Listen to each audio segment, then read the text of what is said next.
Dear students, Assalamu alaikum. In this lesson, I shall discuss the operating system design and implementation. The objective of this lesson is to discuss the operating system design goals and inherent challenges that one might face while designing an operating system.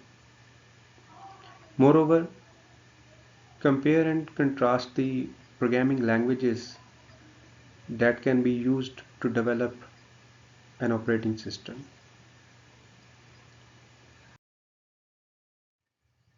There is no single successful approach to design an operating system because operating systems vary greatly in functionalities and services they provide. They are designed to cater different and often conflicting user needs. For example, cell phone operating systems are optimized for battery usage and easy to use interfaces, whereas real-time operating systems are designed for time-critical operations. In these operating systems, efficiency of the operations and reliability is the major concern. Hence, operating systems vary greatly in the internal structure and the services they provide. Despite these challenges, some approaches have proven successful in the context.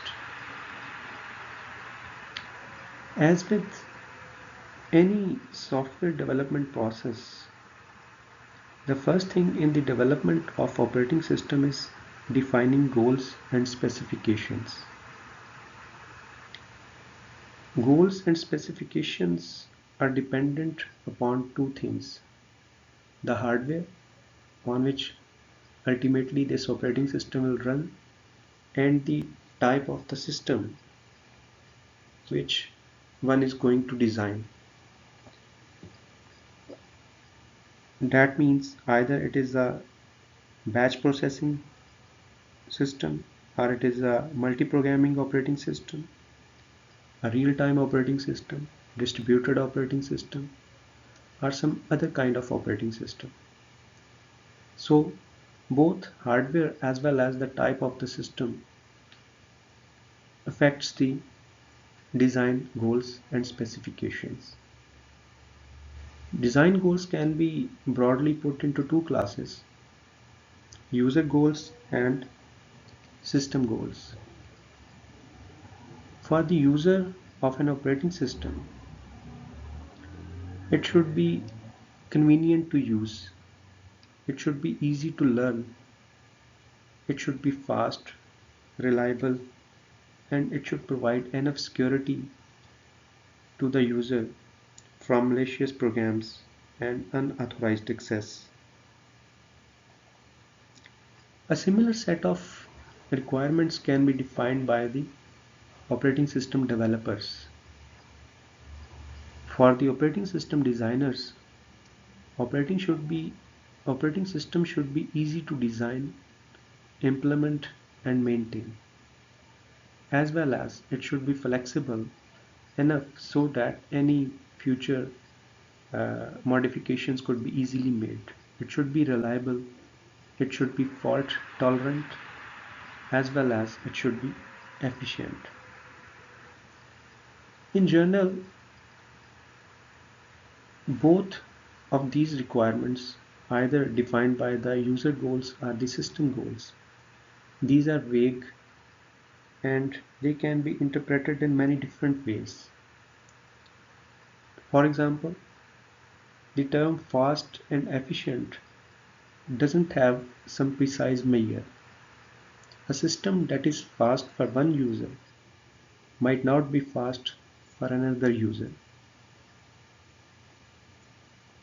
So this is another challenge in the design of operating system. Specifying and designing operating system is highly creative task of software engineering. It takes considerable time and effort of software developers to decide about the operating system goals and specifications, as well as to develop it ultimately.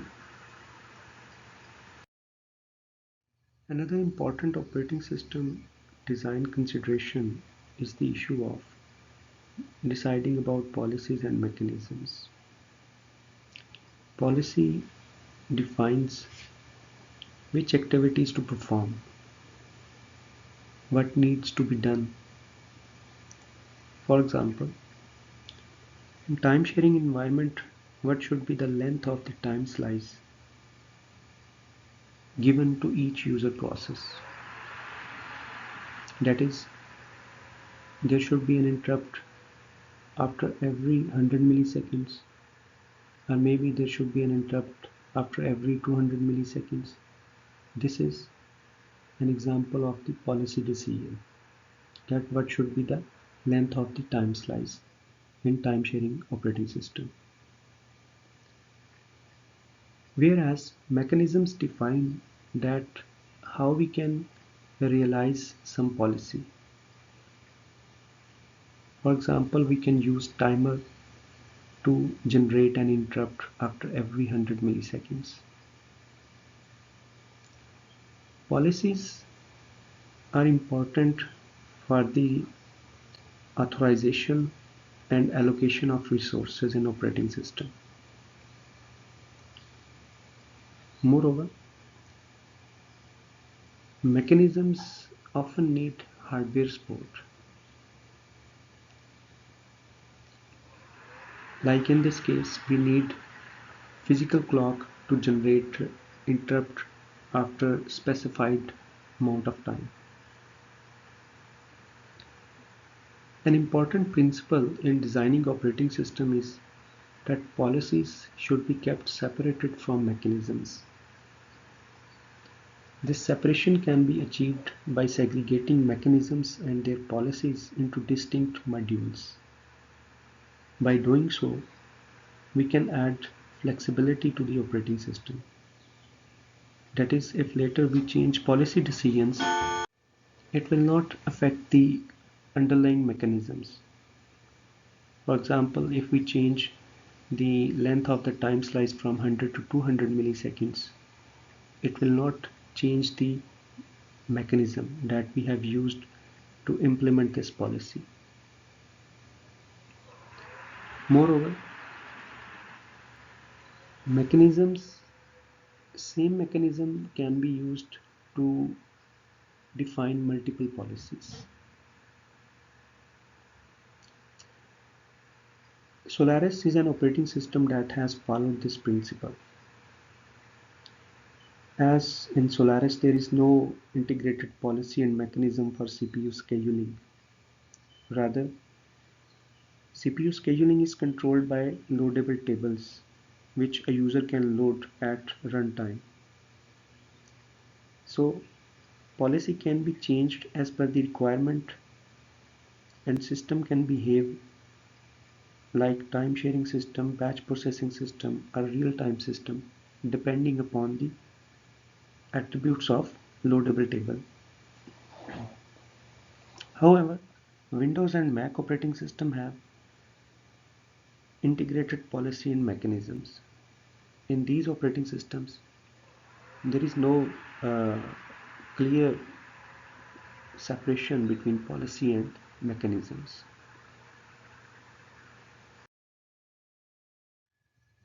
Which programming language should be used to implement an operating system? This is another important question that operating system developers have to answer. They have a variety of programming languages available to develop operating system. For example, early days operating systems were written in assembly language. Operating systems such as Unix and MS-DOS were written in assembly language. Then uh, there are few systems that were written in system programming languages. Operating systems such as MCP and Multics, these were written using Algol and PL1 programming language respectively. Modern day operating systems are being written using C or C++ or a mix of languages. The time critical or performance critical sections of the operating system, they are usually written in assembly language, whereas main part of the operating system will be written in C, and system programs will be written in C, C++, or one might use scripting languages like Perl, Python, or shell scripts to write system programs. So the question is, what are the trade-offs of writing an operating system in high-level language or some low-level language like assembly language? The advantages or disadvantages are exactly the same as of writing any other software in these languages.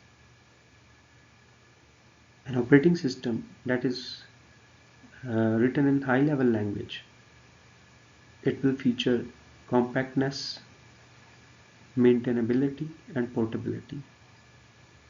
It would be a lot easier to debug such an operating system, as well as to add new features or to modify existing features of this operating system. And moreover, it would be easier to uh, transfer this operating system from one hardware architecture to the other hardware architecture. Linux is an example of an operating system that is written in C, and this operating system can run on any hardware. It can run either on Intel hardware or it can run on IBM hardware. The only disadvantage of writing operating system in high-level language is reduced speed or performance of the operating system, as well as another disadvantage is increased storage requirement. That is, operating system will take more storage in the memory. However, considering the modern day computer systems, these are not major challenges, as we can see that in recent days processing powers, uh, computers come with a lot of processing power. Processing power has increased manifold, and likewise the memory capacity has increased many times as compared to the early computer systems. So storage is no more an issue, and likewise speed is no more an issue. Moreover, not all of the sections of the operating system are performance critical. There are only few sections that are performance critical, and these sections can be written in low level language. Further, sophisticated compiler technology has also made it possible to produce code, to produce optimized code.